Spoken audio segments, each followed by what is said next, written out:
Hola, soy Marc, diseñador de producto en Aclam y el padre del Dr. Robert.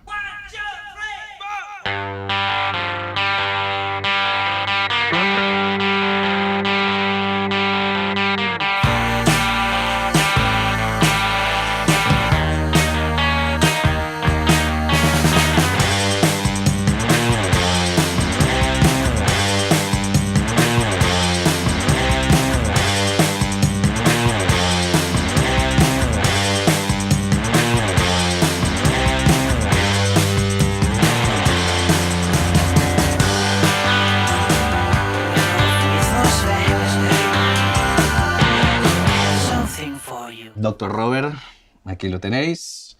Es el resultado de un año de trabajo desde el día en que Marcel me llamó. Ha sido casi un trabajo de arqueología musical, ¿no? Encontrar, ir buscando un tipo de sonido, un tipo de overdrive, de saturación, para encontrar un amplificador que es rarísimo, quedan muy pocos.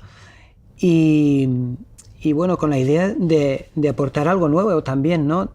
Viene directamente del 66, pero nosotros queremos que vaya hacia adelante. El amplificador original no tenía control de ganancia y volumen, sino que solo era volumen.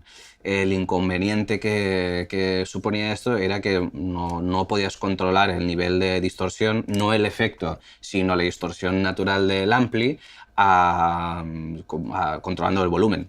Entonces, en el Dr. Robert lo que hicimos fue convertir el control de volumen del amplificador en un control de ganancia, que lo tenéis aquí.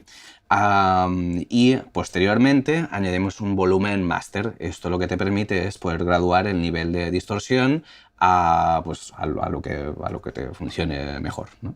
El control de medios es muy interesante porque no tiene nada que ver con el control de medios de otros amplificadores ingleses o americanos, sino que está totalmente separado del resto de la ecualización del ampli. Entonces, al mínimo, realmente quita todos los medios y solo deja graves y agudos, además de reducir la ganancia, y a medida que lo vas subiendo, pues aumentan las frecuencias medias y además el circuito distorsiona más, ¿no? Entonces fue muy interesante descubrir cómo funcionaba en el amplificador original, y por eso decidimos que era lo único que tenía que quedarse en la interfase de usuario, ¿no? Porque es lo que te permite ajustar más el sonido junto con el control de ganancia. El Mag-Shaw fue una idea que surgió en el proceso de diseño, no es una función que esté en el amplificador original, evidentemente. Que es un guiño también a la historia de los Beatles cuando estaban en Hamburgo. Mag-Shaw se lo solía decir el empresario que no sé si era del Kaiser Keller, de alguno de los locales de Hamburgo, que los tenía tocando casi como esclavos durante horas, y había momentos que decaía un poco el espectáculo, y entonces cuando pasaba él por ahí le decía: venga, Mag-Shaw, Mag-Shaw.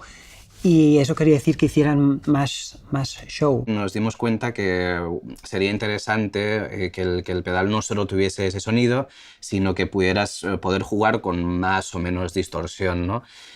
Probamos diferentes enfoques con un control de ganancia y un control de volumen, solo con un control de ganancia extra, y al final decidimos simplificarlo al máximo y ponerle este nombre, ¿no? Que para los fans de los Beatles tiene mucho sentido.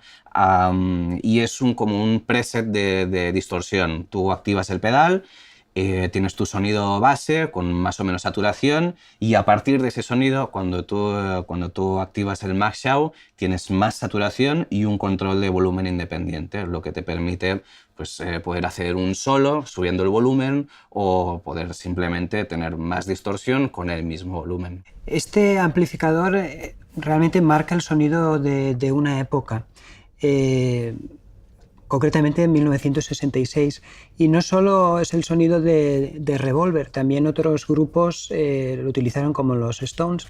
También es favorito de Jimmy Page, de Led Zeppelin, y algo más contemporáneamente, aunque ya hace muchos años, también de Joy Division. Bueno, en realidad este proyecto es todo una farsa. La única misión es conocer a Paul McCartney.